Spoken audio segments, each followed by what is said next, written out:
Hey guys, welcome back to another video, and we're gonna be watching My Mom Found My Diary and read what I really think about her. And this little girl here, her mom's a little evil. Her name is Sophia, so let's just get right into it. Right. Hi, I'm Sophia. During the first 8 years of my life, I was a scapegoat for my mom, while other people considered her to almost be a saint. And once I got really desperate, my grandmother came to rescue me. When I was 4, my dad left my mom. He actually never showed up after that, but I vividly remember the day he was leaving.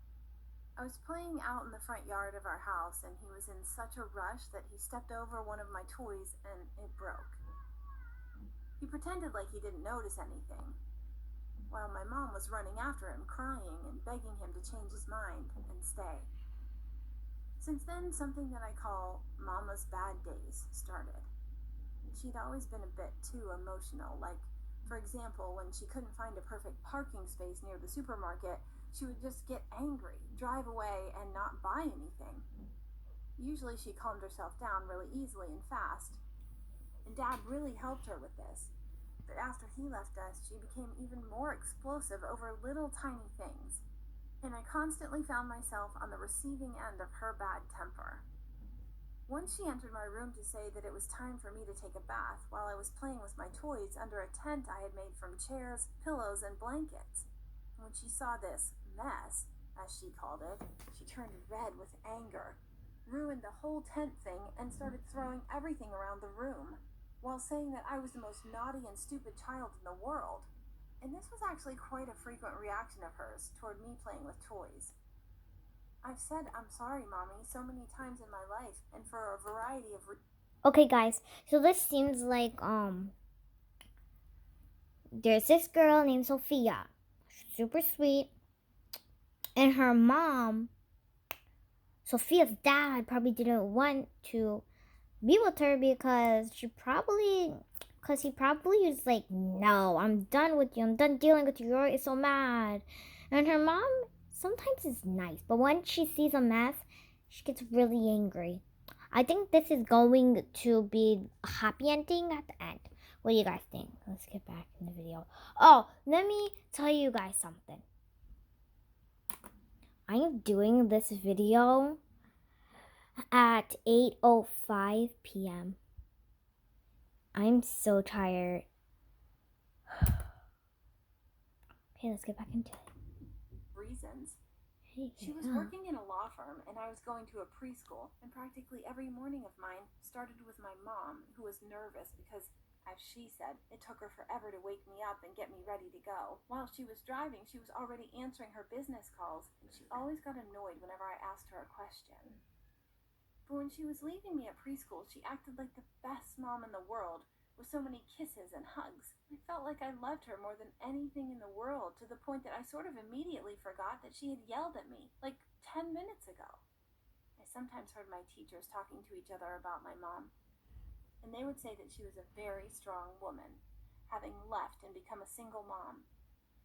Usually I was enormously proud when I heard that, and I sort of believed with all my heart that my mom was really doing great.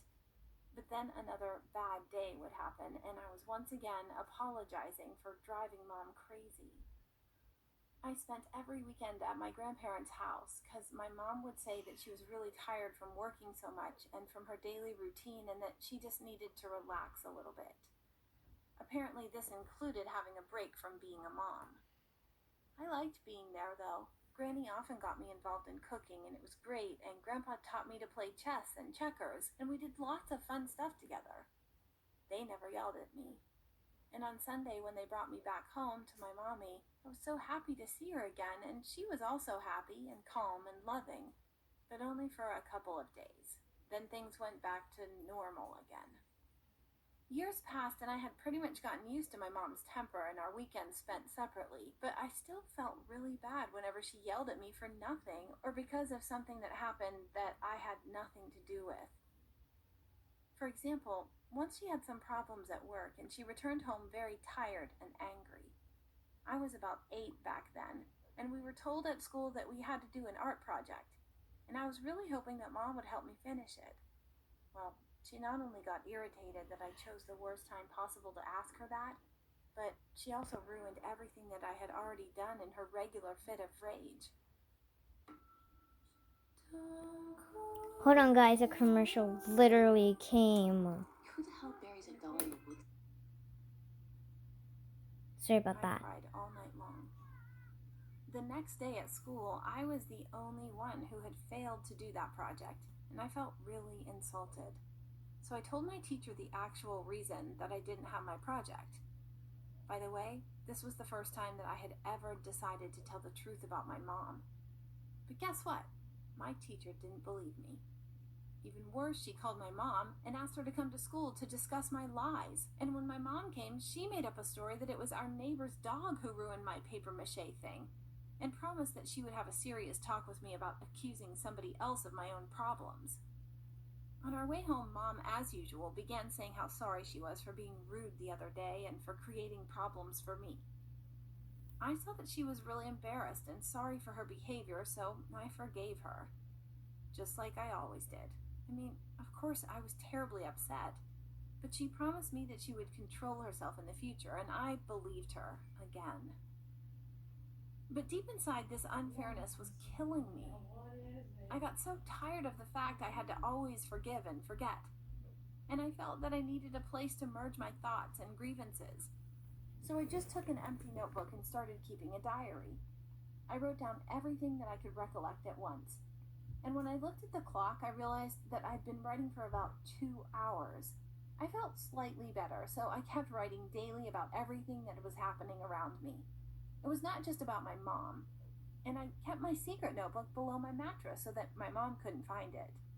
What can I say? After that, things improved a bit. Mom at least tried to stay patient.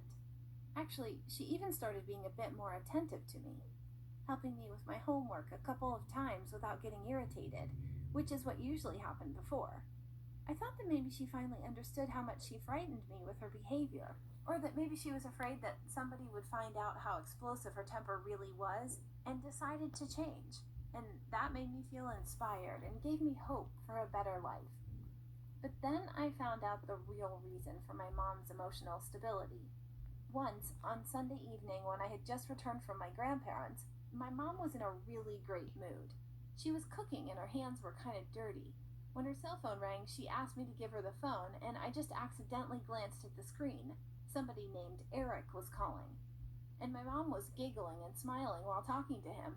Apparently, I had that astonished look on my face because as soon as my mom hung up the phone, and she was kind of excited, by the way, she said that she hoped I didn't mind if she had started dating again. I met Eric about a week after his phone call with my mom. Honestly, I didn't like him. You see, even though my mom has a bad temper, she's a very attractive woman. While Eric was shorter than her and a little bit chubby, and when he came to take us to the amusement park, it was Saturday, which actually meant that I had to skip my trip to my grandparents'. So yes, this also set me up a little to be against him. Despite the fact that we went to the park together, I felt terribly lonely. I was riding the carousels on my own, while Mom paid almost no attention to me and was completely absorbed by chatting with Eric. I got really tired after about an hour and said that I wanted to go home, but my mom apparently wanted to spend some more time with her boyfriend. So I was whining and I didn't want to do anything, and my mom eventually got annoyed with me, as usual. I accidentally dropped an ice cream on my t-shirt, and she said that I did it on purpose just to make them take me home. I felt so bad that I started to cry. Well, everything ended up with Eric driving me and my mom back home. A few hours later, I found out that they split up. Do you want to know how I knew? Mom once again began crushing everything around her and yelling at me, saying that if I were a normal child and had just behaved while we were at the park, Eric would not have left her. But since I was terrible and made Mom angry at me, he thought that she was angry all the time. And then she said that I had ruined her life, and that if she hadn't had me, she would have been married again a long time ago. Then she told me to get whatever I needed because she was going to give me to my grandparents since, as she put it, she needed some space for the rest of the weekend. This time I took my diary with me. You see, I hadn't had time to write in there about the latest events, and I felt that I really needed to do it. I managed to do it right before I went to sleep once I was already at Granny's house. The next morning I found out that my top secret notebook had been exposed. Granny found it and read it and apparently told my mom about it. She was in shock. When my mom came to take me back home, Granny told me to stay in my room, but I heard most of what they were talking about. In addition, It's just a whisper. Another commercial, you guys. The damaged ones. to the fact Here we that go. my mom was being reprimanded for not taking care of her anger issues earlier, Granny insisted that she go to a clinic for special treatment. Otherwise, Granny promised to deprive her of her parental rights and take me from her. I heard my mom start to cry, and a few minutes later she entered my room, still crying really hard, and she was holding my diary in her hands. Apparently she read at least some parts of it and finally understood how badly she had been treating me. I spent a few months living at Granny's while my mommy was at the clinic, and even though it was the calmest period for me for a long, long time, I really missed my mommy. It's been a few years already since that story happened, and everything is normal. I mean, nobody yells for no reason, and I get grounded only for low grades or misbehavior. But I still sometimes find myself scared. What if Mama's bad days ever come back? Cheer me up by giving my story a like, and feel free to subscribe to this channel. Okay, guys, I think that's all for now, and I guess I'll see you guys next time. Bye!